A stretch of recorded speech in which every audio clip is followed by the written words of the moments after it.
आज हम सुनेंगे ऐसी कथा जिसके श्रवण से संतान की प्राप्ति होती है।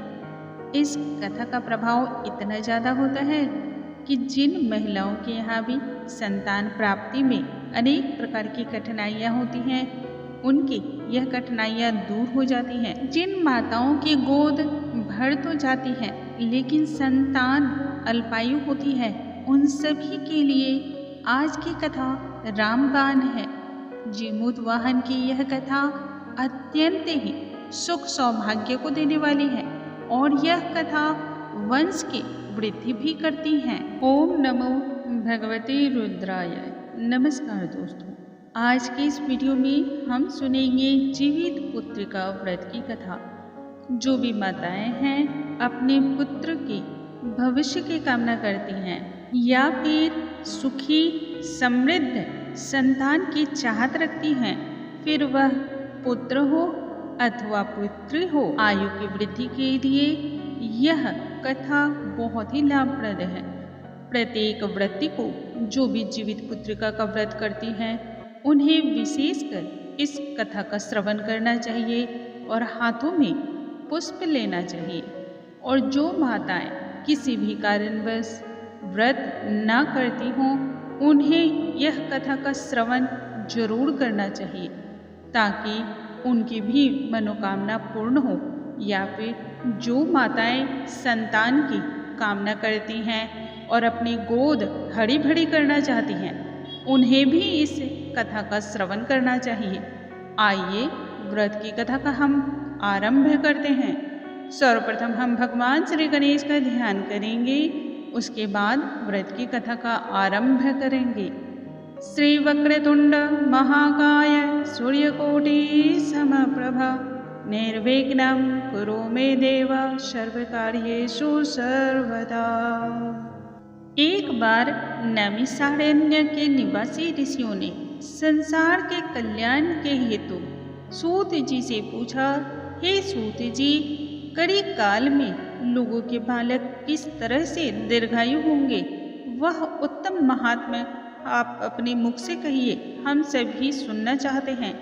तब सूत जी बोले, जब द्वापर युग का अंत और कलियुग का आरंभ हो रहा था, उसी समय बहुत सी शोकाकुल स्त्रियों ने आपस में सलाह की कि क्या इस कलिकाल में माता के जीवित रहते पुत्र मर जाएंगे।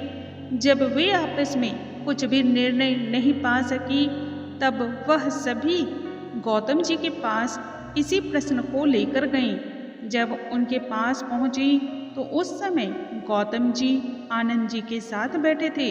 उनके सामने जाकर उन सभी ने मस्तक झुकाकर प्रणाम किया। तदंतर स्त्रियों ने पूछा, हे प्रभु, इस कलियुग में लोगों के पुत्र किस प्रकार से जीवित रहेंगे? इसके लिए कोई व्रत या तप हो तो कृपया करके बतलाइए। उनकी यह बात सुनकर गौतम जी बोले, आपसे मैं वही बात कहूँगा जो मैंने पहले से ही सुन रखी है।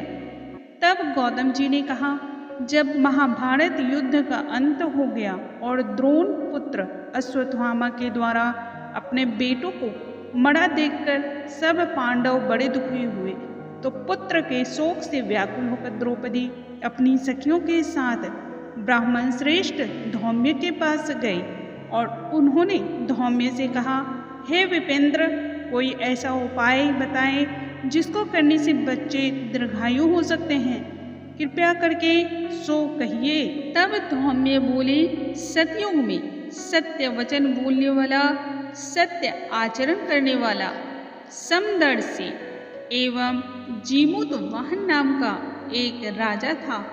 एक बार वह अपनी स्त्री के साथ अपने ससुराल में गया और वहीं रहने लगा। एक दिन की बात है, आधी रात्रि का समय था। पुत्र के शोक से व्याकुल किसी स्त्री के रोने की आवाज आने लगी, क्योंकि वह अपने बेटे के दर्शन से निराश हो चुकी थी। उसका पुत्र मर चुका था। वह रोती हुई बार बार कह रही थी, हाय, मुझ बूढ़ी माता के सामने मेरा बेटा मरा जा रहा है उसका रुदन सुनकर राजा जीमूतवाहन का तो मानो हृदय ही विदीर्ण हो गया। वह तत्काल उस स्त्री के पास गए और उनसे पूछा, तुम्हारा बेटा कैसे मरा है? तब वह बूढ़ी स्त्री ने कहा, गरुड़ प्रतिदिन आकर गांव के लड़कों को खा जाता है। इस पर दयालु राजा ने कहा, हे माता, अब तुम मत रो और शांति से बैठो, आनंद से बैठो, मैं तुम्हारे बच्चे को बचाने का यत्न करता हूँ। ऐसा कहकर राजा उस स्थान पर चला गया जहाँ गरुड़ आकर प्रतिदिन मांस खाया करता था। उसी समय गरुड़ भी उस पर टूट पड़ा और राजा के शरीर का मांस खाने लगा। जब अतिशय तेजस्वी गरुड़ ने राजा का बायां अंग खा लिया तो झटपट राजा ने अपना दाहिना अंग फेर कर गरुड़ के समक्ष कर दिया। यह देखकर गरुड़ जी ने कहा, देव योनियों में तुम कौन हो? तुम मनुष्य तो नहीं जान पड़ते हो। अच्छा, अपना जन्म और कुल बताओ। पीड़ा से व्याकुल मन वाले राजा ने तब कहा, हे पक्षीराज, इस तरह के प्रश्न करना व्यर्थ है। तुम अपनी इच्छा भर मेरा मांस खाओ। यह सुनकर गरुड़ रुक गए और बड़े आदर के साथ राजा से उसकी जन्म और कुल की बात पूछने लगे। तब राजा ने कहा, हे गरुड़ महाराज, मेरी माता का नाम सव्या है और मेरे पिता का नाम शालिवाहन है। सूर्यवंश में मेरा जन्म हुआ है और जीमूतवाहन मेरा नाम है। राजा की दयालुता देखकर गरुड़ ने कहा, हे महाभाग, तुम्हारे मन में जो कोई भी अभिलाषा हो वह इच्छित वर मुझसे मांग लो। राजा ने कहा, हे पक्षीराज, यदि आप मुझे वर दे रहे हैं तो यह वर दीजिए कि आपने अब तक जिन भी प्राणियों को खाया है वह सब जीवित हो जाएं। हे स्वामिन, अब से आप यहाँ बालकों को न खाएं और कोई ऐसा उपाय करें कि जहाँ जो उत्पन्न हो वे लोग बहुत दिनों तक जीवित रहें।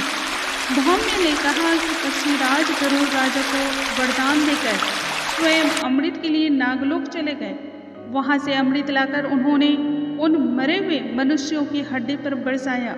ऐसा करने से सब लोग जीवित हो गए जिनको कि पहले गरुड़ ने खाया था।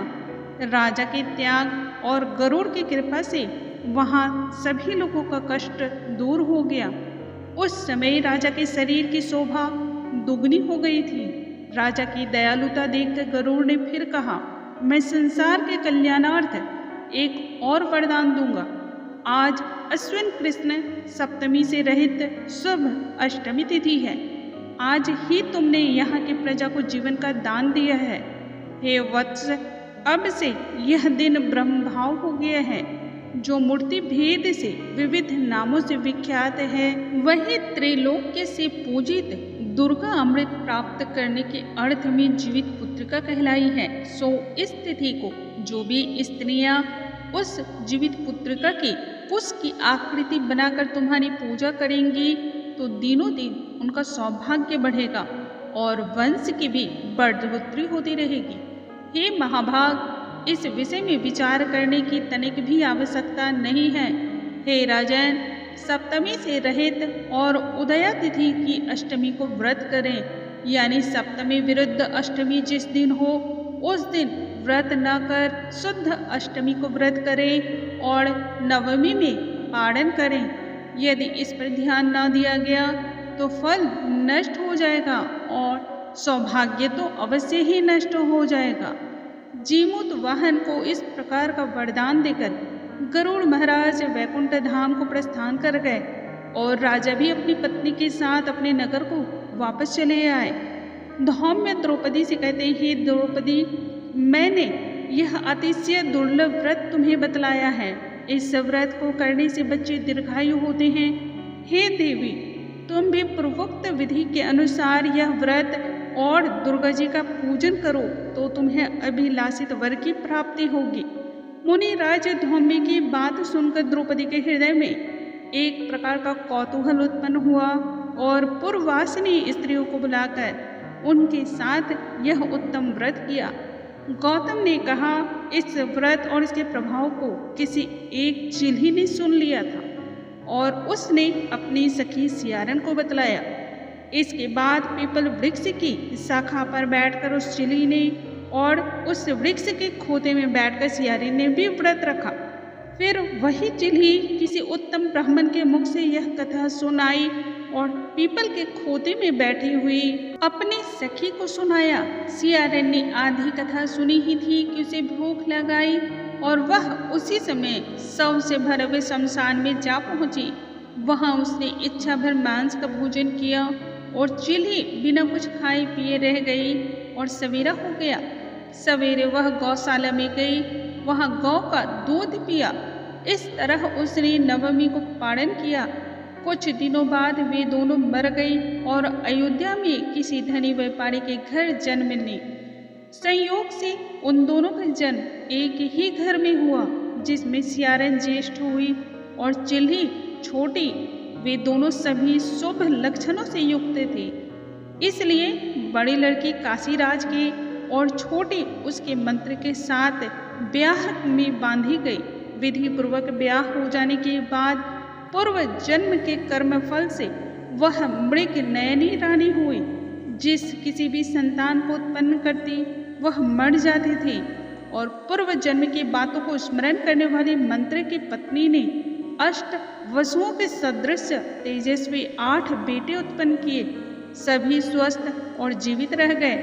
अपनी बहन के पुत्र को जीवित देखकर ईर्ष्यावश राजपत्नी ने अपने स्वामी से कहा कि यदि तुम मुझे जीवित रखना चाहते हो तो इस मंत्री के भी सभी पुत्रों को उसी जगह भेज दो जहां मेरे बेटे गए हैं, अर्थात इन सभी को मार डालो। यह सुनकर राजा ने उस मंत्री के पुत्रों को मारने के लिए अनेक प्रकार के उद्योग किए, पर मंत्री की पत्नी ने जीवित पुत्रिका के पुण्य बल से सभी को बचा लिया। एक दिन राजा ने अपने आदमियों से उन पुत्रों का सर कटवाकर पिटारी में रखवाया और वह पिटारी उनकी माता मंत्री पत्नी के पास भेज दिया। किंतु वे 8 सिर 20 कीमती जवाहरात में तब्दील हो गए और भले चंगे वे 8 लड़के अपनी माता के पास वापस चले गए। उनको जीवित देखकर राजपत्नी को बड़ा विस्मय हुआ। अंत में वह मंत्री के पत्नी के पास आई और उनसे पूछा, बहन, तुमने ऐसा कौन सा पुण्य किया है जिससे बार बार मारे जाने के बाद भी तुम्हारे बेटे मरते नहीं हैं? इस पर मंत्री की पत्नी ने कहा, पूर्व जन्म में मैं चिल्ही थी और तुम सियारन, दोनों ने व्रत रखा था। तुमने व्रत के नियमों का भली भांति पालन नहीं किया और मैंने किया था। इसी दोष से हे बहन, तुम्हारे बेटे जीवित नहीं रहते हैं। ओ राजरानी, अब भी तुम उस जीवित पुत्री का व्रत को करो तो तुम्हारे बेटे दीर्घायु को प्राप्त होंगे। यह मैं तुमसे सत्य वचन कह रही हूँ। और उसके कथानुसार रानी ने भी तब व्रत रखा, विधि पूर्वक व्रत का पालन किया। तभी से उसके कई बेटे सुंदर और दीर्घायु होकर बड़े बड़े राजा हुए। सूत जी कहते हैं कि सब प्रकार का आनंद देने वाला यह दिव्य व्रत उत्तम व्रत मैंने बतलाया है।